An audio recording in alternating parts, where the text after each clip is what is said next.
জাকারিয়া মুলতানি রাহমাতুল্লাহ আলাইহি উনি আল্লাহর একজন জবরদস্ত ওলি ছিলেন। শুধু ওলি নয়, এত বড় ওলি ছিলেন।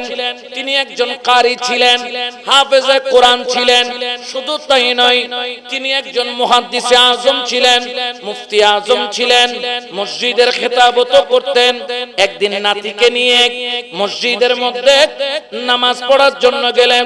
ছোট বাচ্চা, এখনো নামাজ তার উপর ফরজ হয় নাই, কিন্তু অভ্যাসের জন্য তাকে নিয়ে যাওয়া হলো। হযরত হিশামউদ্দিন রাহমাতুল্লাহ আলাইহি, আমার হযরত জাকারিয়া মুলতানি রাহমাতুল্লাহ আলাইহি যখন তিনি নামাজের খুতবা দেওয়ার জন্য উঠলেন, দেখলেন হযরত হিশামউদ্দিন রাহমাতুল্লাহ আলাইহি ওনার নাতি মসজিদ থেকে বের হয়ে গেল। জুতা মসজিদের সামনে আমরা বাইরে যখন জুতা রাখি, উনি একটা লাঠি দিয়ে জুতাগুলাকে দুই ভাগে ভাগ করা আরম্ভ করলো। কিছু জুতা ডান দিকে নিক্ষেপ করলো, কিছু জুতা বাম দিকে নিক্ষেপ করলো। উনি তাকায় আছেন। নামাজ যখন শেষ হলো, শেষ হওয়ার পরে মানুষ তাদের জুতা আর খুঁজে পায়, কারণ কিছু জুতা মারছে এদিকে, কিছু জুতা মারছে ওইদিকে, যেখানে এসে জুতা নাই। তখন সবাই বললেন, হুজুর আপনার নাতিকে একটু কি করেন, কন্ট্রোল করেন। এ আমাদের জুতা কিছু মারছে ডাইন দিকে, কিছু মারছে বাম দিকে। এ কথা যখন বললেন, হযরত জাকারিয়া মুলতানি নাতিকে একটু শাসন করার জন্য লাঠি নিয়ে দাঁড়ালেন। এক হিশামউদ্দিন নাতি আমার, দেখেন হিশামউদ্দিন রাহমাতুল্লাহ আলাইহি সর্বোচ্চ বয়স হবে 4 থেকে 5। নাতিকে লাঠি দিয়ে বলে, তুমি এই কাম কেন করলা? মুসল্লিদের কেন তুমি কষ্ট দিলা? হযরত হিশামউদ্দিন রাহমাতুল্লাহ আলাইহি চোখের পানি ছেড়ে দাদা জানকে জড়ায়া ধরলেন। দাদা জান, ও আমার দাদা জান জাকারিয়া মুলতানি, দাদা জান আপনি আমাকে মাফ করে দিবেন, মাফ করে দিবেন। আমি এমনি জুতাগুলাকে সরাই নাই। কেন সরাই লাগো নাতি? বলে আমি দেখতে পেলাম, এখানে জুতাগুলা দেখে আমি বলে ফেলতে পারলাম, এখানে অনেকগুলা জুতা হচ্ছে জান্নাতীদের জুতা, অনেকগুলা জুতা হলো জাহান্নামীদের জুতা। জান্নাতীদের জুতা আর জাহান্নামীদের জুতা একসাথে থাকতে পারে না। এই জন্য জান্নাতীদের জুতা গুলাকে ডান দিকে সাইড করে দিলাম, জাহান্নামীদের জুতা গুলাকে আমি বাম দিকে সাইড করে দিলাম। দেখেন আল্লাহর ওলির বেলায়েতের দৃষ্টি শক্তিটা কেমন। সাধারণ জুতা দেখে বলে দিতে পারলেন কোন ব্যক্তি জান্নাতি, কোন ব্যক্তি জাহান্নামী। ঠিক তদ্রূপ ভাবে যখন এই ব্যক্তি কলবের ঔষধ নিয়ে আল্লাহর ওলির দরবারে যায়, তিনি দেখার সঙ্গে সঙ্গে বলতে পারেন কোন ব্যক্তি শয়তানওয়ালা, কোন ব্যক্তি আল্লাহওয়ালা। যদি শয়তানওয়ালা ব্যক্তি হয়, তাকে আল্লাহর জিকির নামের মেডিসিন দেওয়া হয়, আল্লাহর জিকিরের মেডিসিন দেওয়া হয়, দরুদ মিলাদের মেডিসিন দেওয়া হয়, জিকির আজকারের মেডিসিন দেওয়া হয়, আল্লাহর প্রেমের মেডিসিন দেওয়া হয়। ছিল শয়তানওয়ালা, কিন্তু আল্লাহর প্রেমের জিকিরের মেডিসিন খাইতে খাইতে হয়ে গেল আল্লাহওয়ালা। বড় করে বলেন না সুবহানাল্লাহ। এরকম বানানোর ক্ষমতা দান করেছেন কে? কারণ আল্লাহর ওলিদের সেই বেলায়েতের শক্তি দান করেছেন কে? এই জন্য আমার আল্লাহ পবিত্র কোরআনে ঘোষণা করেন, ফাওয়াজাদা আবদাম মিন ইবাদিনা আতাইনাহু রাহমাতাম মিন ইনদিনা ওয়া আল্লামনাহু মিন লাদুন্না ইলমা।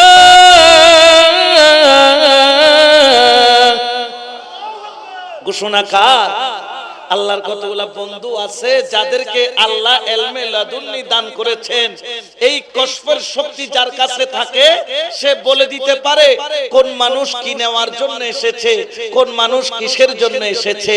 আর যারা থেকে যায়, যারা বেজে যায়, তারাই আল্লাহর ওলির কদমে যায়। বড় করে বলেন না সুবহানাল্লাহ। কারণ যারা বাজে তারা ওলি আল্লাহর দরবারে যায়, ঠিক কি না?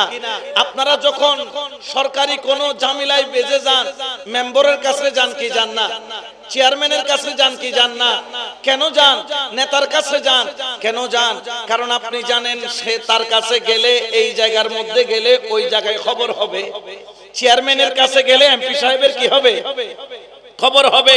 এখান থেকে হেলো দিলে এমপি সাহেব সেটা খালি হাতে ফেরত, জোরে বলেন না, দেবে। এই জন্য আমরা, আমার আল্লাহ বলেন আমার কতগুলা বন্ধু আছে দেখতে তোমার মতো। আমার জলিল শাহ হুজুর কিবলা রাহমাতুল্লাহ আলাইহির দরবারে ওনাকে অনেকজন অনেক কথা বলতো না, অনেক আলেম ওলামা ছিল ওনার বিরুদ্ধে ফতোয়া দিত, কিন্তু ওনার সামনে এসা যখন দাঁড়িয়ে গেল আলেমের জবান কি হয়ে গেল, জোরে বলেন না, কি হয়ে গেল? তো আলেমের এত কথা চলে, এখানে এসব বন্ধ কেন হয়ে গেল? বন্ধ করাই দিছেন কে? জোরে বলেন না কে? কারণ ইনাদেরকে বন্ধ করায় দিলেন, কারণ ওলি আল্লাহর অনেক বিষয় আছে, ভেদ আছে, যেগুলো বুঝার মতো জ্ঞান আমাদের মতো দুই পয়সাওয়ালার মৌলবী মাওলানার নাই, বলেন না, মৌলবী মাওলানার। এই জন্য ইমামে আজমের মতো ব্যক্তি, ইমামে আজম আবু হানিফা রাহমাতুল্লাহ আলাইহি, আমরা যে মাযহাব মানি, উনি উনার মতো ব্যক্তি বেখলুল দানার মতো পাগলের পিছনে দৌড়াইতো। কেন দৌড়াইতো? ইমাম আহমদ ইবনে হাম্বল গাউসে পাকের যে গাউসে পাক যে মাযহাব অনুসরণ করতেন, হাম্বলি মাযহাব, ইমাম আহমদ ইবনে হাম্বল উনার মতো ব্যক্তি, উনি বিশর আল হাফির মতো মজজুব ওলির পিছনে দৌড়াইতো। দুনিয়ার মোল্লা মৌলবীরা ওনাদেরকে ধরে বলতেন ইমামে আজম। এই বেখলুল দানা ও আমার আহমদ ইবনে হাম্বল এই বিশর আল হাফির মতো পাগলের পিছনে কেন দৌড়ান? ইমামে আজম আর ইমাম আহমদ ইবনে হাম্বল উত্তর দিলেন একই। বললেন, ওগো আমার ছাত্ররা শোনো, পৃথিবীর এমন কোন শরীয়তের মাসালা নাই যে মাসালার সমাধান আমি ইমামে আজম দিতে পারবো না, যে মাসালার সমাধান ইমাম আহমদ ইবনে হাম্বল দিতে পারবো না। কিন্তু একটা মাসালার মধ্যে আমি আটকায়া গেছি, আমি ইমামে আজম আটকায়া গেছি, ইমাম আহমদ ইবনে হাম্বল আটকায়া গেছি। বলেন কোন মাসালা? বলে আল্লাহ পাওয়ার মাসালা। দুনিয়ার সমস্ত মাসালার সমাধান আমার কাছে আছে, কিন্তু আল্লাহ পাওয়ার মাসালার সমাধান আমি ইমামে আজম নিয়েছি। ওই মজজুব পাগল বেখলুল দানা থেকে, ওই মজজুব পাগল বিশর আল হাফিজ দরবার থেকে, বড় করে বলেন না সুবহানাল্লাহ, ঠিক কি না? এই জন্য তো দরবারীরাও বলে, কেন চিনলি না রে মন। এটা ফরেনে নাই, বাংলার আসেনি, একটু মহব্বতে, কেন চিনলি না রে মন, কেন চিনলি না রে গাউসুল আজম, কেমন আমার গাউসুল আজম মাঝি ভান্ডারি, গাউসুল আজম মাঝি ভান্ডারি মাওলানা, কেমন কেন চিনলি গাউসুল আজম চিনতে পারে গে সাধকার, হারে চিনিবার ইচ্ছা যার বলো চিনতে পারে সাধকার, চিনিবার ইচ্ছা যার হৃদয় চোখে দরিয়া দেখো, হৃদয় চোখে দরিয়া দেখো জ্ঞানের দুর্বিক্ষণ, কেন চিনলি না রে গে মন গাউসুল আজম, কেমন কেন চিনলি না রে মন, কেন গো চিনলি না রে মন গাউসুল আজম মাঝি ভান্ডারি, সালাতুন ইয়া রাসূলুল্লাহ। এই জন্য আপনি যদি আল্লাহ পর্যন্ত পৌঁছতে চান, আপনি যদি রাসূলে পাকের দিদার নিতে চান, আল্লাহর একজন ওলির কদমে যেতে হবে। এই জন্য হযরত আবু হুরায়রা রাদিয়াল্লাহু তাআলা তার পাক জবানে তিনি ঘোষণা করেন, আমি রাসূলে পাক সাল্লাল্লাহু আলাইহি ওয়াসাল্লাম থেকে দুই প্রকার জ্ঞান অর্জন করেছি। কয় প্রকার? অথবা ইউআইনে দুই চোখ জ্ঞান অর্জন করেছি। কয় চোখ? অথবা দুই কাপ জ্ঞান অর্জন করেছি। আগাদুহুমা ফাবাসাসতুহু, প্রথম প্রকার জ্ঞান যেটা আমি মাঠে ময়দানে সব জায়গার মধ্যে বলি, কিন্তু দ্বিতীয় প্রকার জ্ঞান যদি তোমাদেরকে বলি, কুতিয়া হাজাল বুলউম, তোমরা আমি আবু হুরায়রার গর্দানের উপর তোমরা তলোয়ার চালাই আমার গর্দানা থেকে মাথাটাকে আলাদা করে দিবা। কারণ কিছু জ্ঞান আছে মানুষকে বলা যায়, আর কিছু জ্ঞান আছে আশিক ছাড়া, মাসুক আর আশিক না হলে সেখানে বলার কোনো স্কোপ, জোরে বলেন না, কোনো স্কোপ। ও তুমি যদি আল্লাহ পাওয়ার মাসালার সমাধান করতে চাও, খোদার কসম আল্লাহর ওলির দরবারে যাও। আল্লামা জালালউদ্দিন রুমির মতো এত বড় জামানার হাস্তি, মুহাদ্দিসে আজম, মুফাসসিরে আজম, মুফতি আজম হওয়ার পরেও তিনি আল্লামা জালালউদ্দিন রুমি শামসুদ্দিন ব্রিজের মতো পাগলের পিছনে দৌড়াইছে। তিনি বলতেছে, ওরে বেকুবের দল, তোরা তো বুঝলি না, কেউ যদি খোদার মজলিসে বসতে চাও, কেউ যদি খোদার কালাম শুনতে চাও, কেউ যদি খোদার প্রেম সাগরে ডুব দিতে চাও, 79 নব্বর হুজুরে আউলিয়া, তাড়াতাড়ি হযরত জলিল শাহর মতো আল্লাহর ওলির কদমে যাও, গাউসুল আজম মাইজ ভান্ডারের মতো আল্লাহর ওলির কদমে যাও, হক্কানি রব্বানি ওলি আল্লাহর কদমে যাও। আমি জালালউদ্দিন রুমি মসনবী জ্ঞান অর্জন করেছি মুর্শিদের কদমে গিয়ে। ওই জ্ঞানের আলোকে তোমাদেরকে বলে দিতে চাই, আমি মুহাদ্দিসে আজম হওয়ার পরেও, মুফতি আজম হওয়ার পরেও, মুফাসসিরে আজম হওয়ার পরেও আমি আমার মাওলাকে খুঁজে পেয়েছি শামসুদ্দিন তাবরিজের কদমে। এই জন্য তোমাদেরকে আমি রুমি বলে যাই, তোমরাও আল্লাহর ওলির কদমে চলে যাও, কারণ আল্লাহর ওলির কদম হলো আল্লাহ পাওয়ার জায়গা। সুবহানাল্লাহ বলেন না।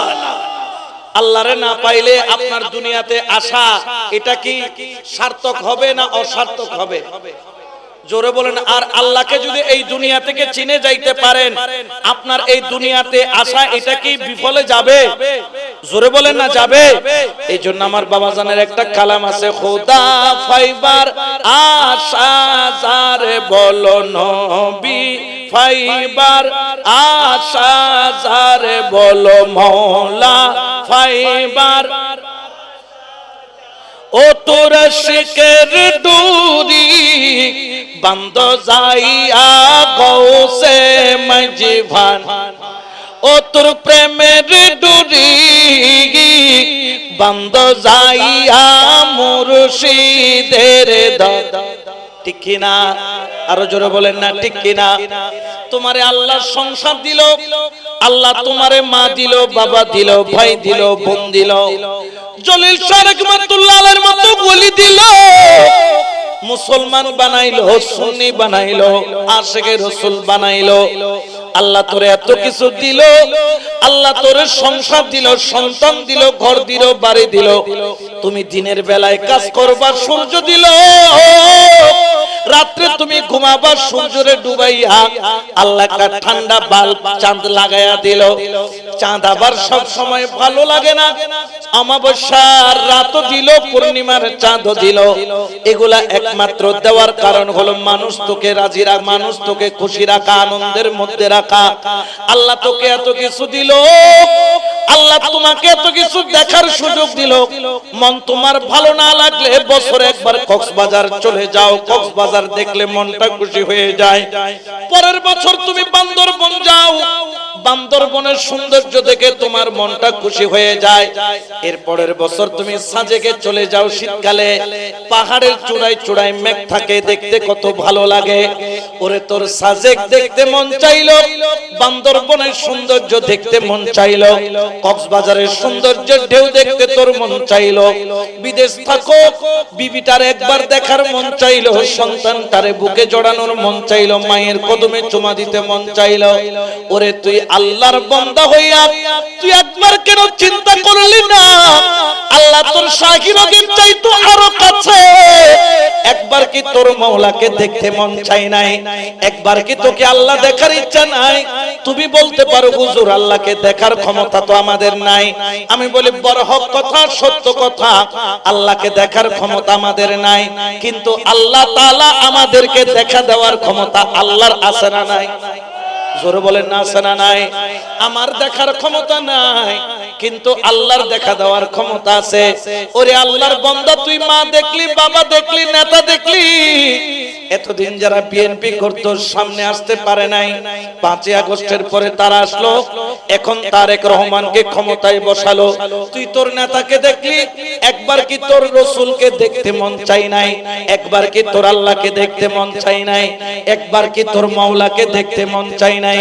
এই জন্য আমার আল্লাহ হুকুম করলেন ওয়াকুনু মা'আস সাদিকিন।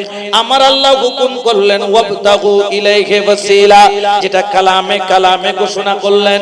খোদা ফাইবার আশাজার, আইরে নবী ফাইবার আশাজার, এশেকের ডোরি বান্দ যাইয়া গৌসে মাঝভান।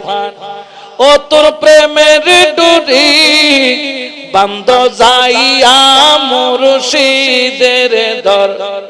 ঠিক না? দেখো তোমরা মাইজ ভান্ডারে যাই, হাইরে মাইজ ভান্ডারে যাই, হাইরে দেখো তোমরা মাইজ ভান্ডারে যাই, হাইরে মাইজ ভান্ডারে যাই, নৈরূপের কাঁদের গনি বসে প্রেমে খেলায়। সুবহানাল্লাহ। আল্লাহর ওলির দরবারে যাও, দেখবে খুদ আল্লাহ সেখানে নৈরূপের যে কাদের গনি আছে, আল্লাহর ওলির ভিতর দিয়া তোমার সাথে প্রেমের খেলা খেলতেছে। সুবহানাল্লাহ। কারণ আল্লাহর ওলির দরবারে যাওয়ার মতো গেলে পাওয়া যায়, যাওয়ার মতো না গেলে। হযরত জাকারিয়া মুলতানির দরবারে এক মহিলা গেল, যার দীর্ঘদিন কোনো কি হয় না, সন্তান হয় না। গিয়ে বললেন, হুজুর, আমি একজন দুঃখিনী, আমার সংসার ভাঙার উপক্রম, আমার কোনো সন্তান নাই, আপনি যদি একটু দেখতেন দয়া করে। হযরত জাকারিয়া মুলতানি কিছুক্ষণ চোখ বন্ধ করলো, কিছুক্ষণ উপরে তাকাইলো, কিছুক্ষণ তার দিকে তাকাইলো, কিছুক্ষণ কলবের দিকে নজর করলো, বলে, মা, আপনি আল্লাহর উপর সবর ধরেন, ধৈর্য ধরেন এবং আল্লাহর খুশিটাকে নিজের খুশি মনে করেন। আল্লাহ আপনার মুকদ্দরে কোনো সন্তান রাখে নাই। এই কথা শোনার পরে দরবার থেকে ওই মহিলা চোখের পানি ছেড়ে কান্না করতে করতে বের হয়। ওই যে নাতি হযরত হিশামউদ্দিন রাহমাতুল্লাহ আলাইহি দরবারের বাইরে মাঠের মধ্যে খেলাধুলা করতেছে। ওই বৃদ্ধা মাকে ডাক দিল, বলো, মা,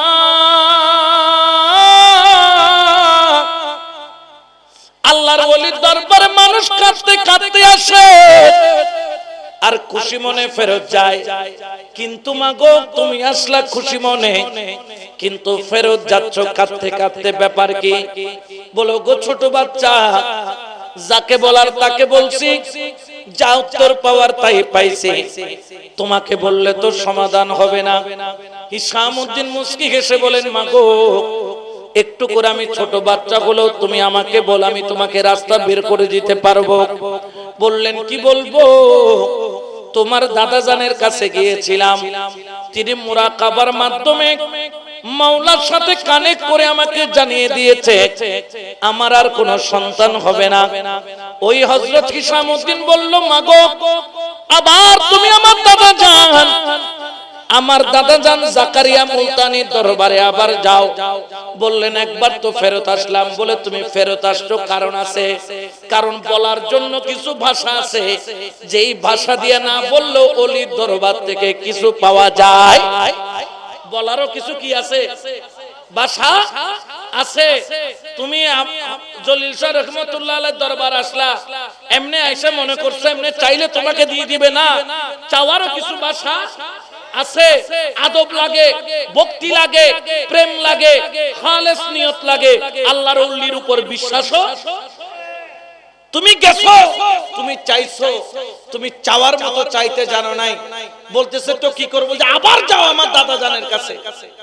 কারণ নাতি তো জানে দাদা কোন মকামে, নাতি জানে দাদার মকাম কি। বললেন আপনি যান আমার দাদার কাছে।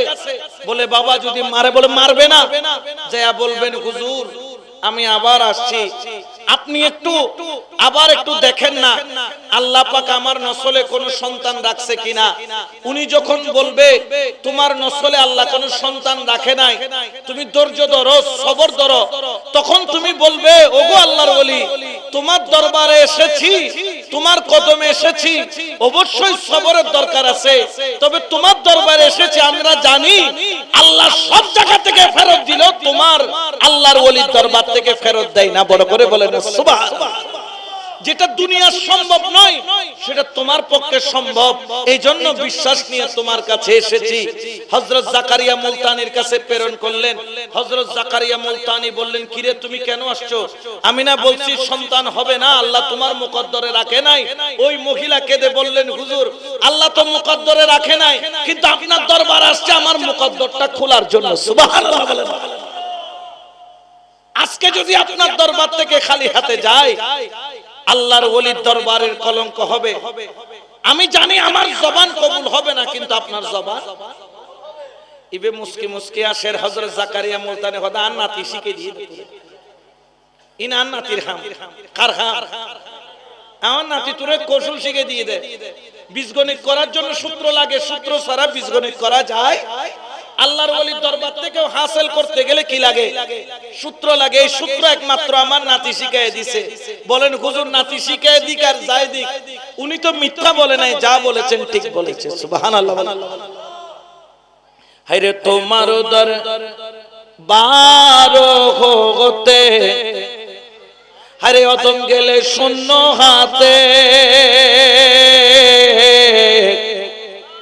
ও মাওলা তোমার দরবার হতে আমি গেলে শূন্য হাতে, হাসরে হইবে বলো, হাসরে হইবে বলো, হাসরে হইবে বলো কারে নামে কলঙ্ক জারি রক্ষা করো মাইজ ভান্ডারি, রক্ষা করো, রক্ষা করো, রক্ষা করো মাইজ ভান্ডারি। ও সহ্য হয়েছে জ্বালা, ও সহ্য হয়েছে জ্বালা, আরে জ্বালা সহিতে নারী, রক্ষা করো মাইজ ভান্ডারি। সুবহানাল্লাহ। হযরত জাকারিয়া মুলতানি মুস্কি হেসে বললেন আল্লাহর দরবারে একটা সিজদা দিলেন, আল্লাহ তার মুকদ্দরে নাই সন্তান, কিন্তু আল্লাহ তুমি তো চাইলে তার মুকদ্দরে লিখে দিতে। আল্লাহ কি মুকদ্দর পাল্টায়া দিতে পারে না? আল্লাহ জাহান্নামীকে জান্নাতি করে দিতে পারে না? আমার আল্লাহর ওই বুড়ির প্রেম পছন্দ হয়ে গেল, বললেন জাকারিয়া মুলতানি রে তাকে বলে দাও চেয়েছিল একটা, এখন পাবে 5টা। সুবহানাল্লাহ বলেন। সন্তান চাইছিল কয়টা, এখন পাবে কয়টা? তারপর পর 5টা পুত্র সন্তান হবে। আল্লাহর ওলি হযরত জাকারিয়া মুলতানি আগেই বলে দিলেন, ঠিকই উনার পর পর 5টি পুত্র সন্তান হলো। বড় করে বলেন সুবহানাল্লাহ। তাহলে আল্লাহর ওলির দরবারে শুধু গেলে হবে না, চাওয়ারও কিছু বাসা জোরে হনা বাসা। তুমি মাজারও দিয়ে ইজ্জত করবি বারে আবুল বিড়ি টেনতে লাগবি, তুই মনে করবি জলিল সাহেব মাজারের বাদ দিন দেহে পারে খানা মনে করছি হনো এলে না হনো আর খানা দে ইবে খানা ন বক্তিত্ব যদি তুই সিএ বিশুদ্ধ ডাক মারাও দয় সিএ বিশুদ্ধ ন পৃথিবীর এক প্রান্ত তুম ডাক মারলে বিজুত তুমি কি করিবি সারা দিব। তবে বোধ কে হাসে তাই না পাইব কিনলে যে দূর মানন্দর হারে তোর মানিবের এই বিশ্বাসী তোমার ভিতরে। কারণ তুমি যদি বিরিয়ানির ফল কিউর ফল বিরিয়ানির ফল এটা 40 দরবার দুইটাইলে ফল আছে, উকলি বিরিয়ানির ফল উকলি 40 ফল হটাইলে ফল আছে। ইয়ানবি হটান মাইলে ফল উকল নয়বো নয়বো ভাঙবো এইবার যে কিউর ফল। আর এখন যারা বইতে কেউ খার ফল 40 ফল। সুবহানাল্লাহ। ঠিক কি না? এতাল্লাহ দেখলে তারে সিনা হই যায় সাম, হাইরে সিনা হই যায় সাম, হায়রে গুনাহ খাতা থাকে না রে পাইলে নূরের তার। গৌসে পাকের ঘরে চোখ ঢুকছে, চোর কি ডাকাইতে বেরিয়েছে? কি হয়ে বেরিয়েছে? তো আবদাল বানাইছে। আবদাল হইতে কি গুনাহ থাকলে আবদাল হওয়া যায়? গুনাহ মাফ করাই আবদাল বানাইলো গৌসে পাকের একটা নজরে। সুবহানাল্লাহ। দেখলে তারে সিনা হই যায় সাফ, হায়রে সিনা হই যায় সাফ, গুনাহ খাতা থাকে না রে পাইলে নূরের তাপ। ফুটে উঠে এশিকেরি ভাব, ফুটে উঠে এশিকেরি ভাব, রুহানি হয় পরিষ্কার। এশকের ডুরি বান্দ যাইয়া গৌসে মাইজ ভান্ডারে খোদা ফাইবার আশা যার বলো নবী ফাইবার আশা যার। এশকের ডুরি বান্দ যাইয়া মুর্শিদের দর। সুবহানাল্লাহ।